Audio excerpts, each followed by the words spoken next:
spite of the fact that most of these young women are not going to have an opportunity to access justice, right? Most of these young women, and as a matter of fact, don't even have an opportunity to confront the person who assaulted them. Some of them will have tried to speak to their mother, to speak to a teacher, and they were not believed. So essentially, you have this issue.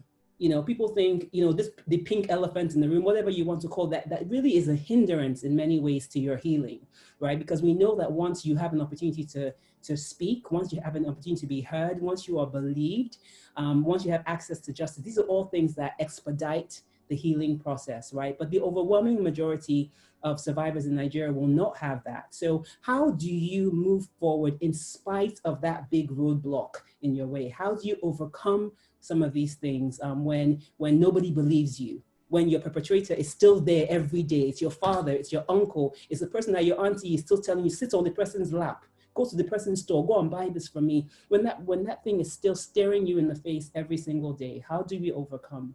If you don't talk about it, you can't heal. The place to start is a place of talking about it.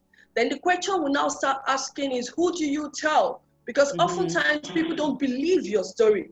People would even ask you, what were you doing there? How come you went there? What did you do? Why didn't you run?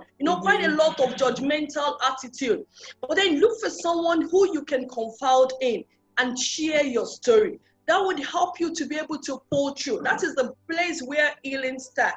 And then in your mind, they would get help for you. Usually people who have been sexually violated, they might not be able to heal just alone. So they need someone, they need an anchor, they need a place of safety, a circle of support that would help them to be able to heal. One of the things that people who have been sexually violated does is that they are not nice to themselves. They are always very horrible to themselves. And so oftentimes they say very, very negative things about themselves. So you be nice to themselves. When you forgive, you are also setting yourself up with yourself. You feel much exposed. The justice told us earlier, the process is slow. Sometimes it takes years. And so you might not even get the closure that you want. You might not get the punishment for that person that you want.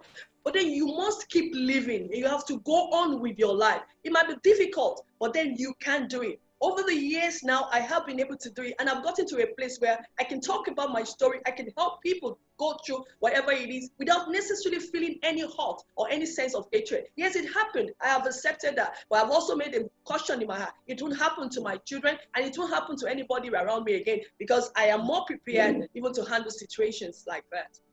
Wonderful.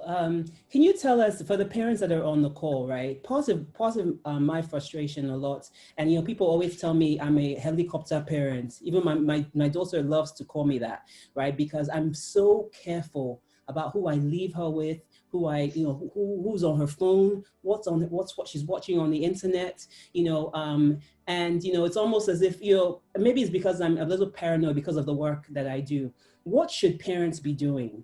Right? Because I think, sometimes, we have this idea in Nigeria that people can send their children, on summer holiday, 2-3 months, they won't even make a phone call to see how the child is doing. They can leave the child at home with the house help who's a young man, the child's 4 or 5 years old, no cameras, nothing for, days at a time.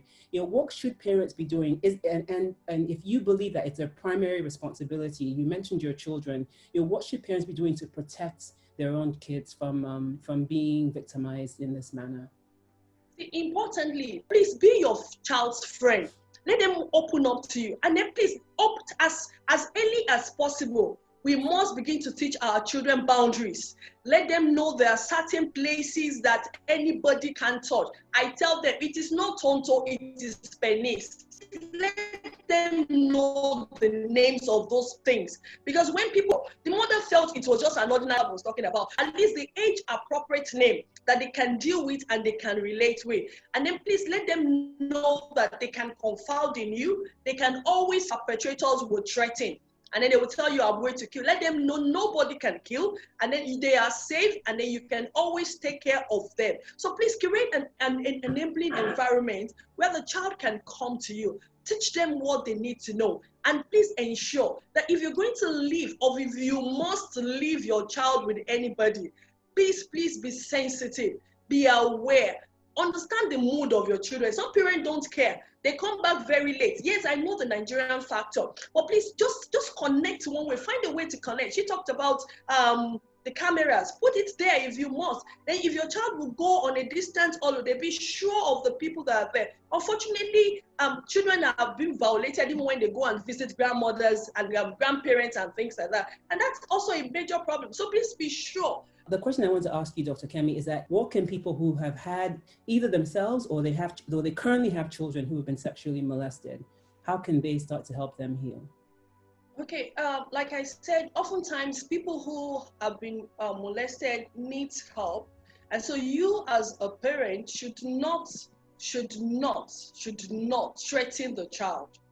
Make the child feel comfortable to be able to accept the help. Oftentimes parents sometimes compounds the problem. So if you have a child who has been molested, please reach out to a professional, clinical psychologist who will be able to help you talk. And then incidentally, again, I would say that it is not even all professionals that could help a child go through this. So you must be able to identify an appropriate professional who will be able to help your child go through the process effectively, and also be patient with the process, because it's not an healing that takes place in 1-2 months. For some people, it takes years. Some people carry it into their marriage and things like that. You see them be moody and quite a lot of other things like that, not wanting sex. So you must first of all identify appropriate help, and then get help for that child. And then we had quite a lot of other outfits, organizations that could help.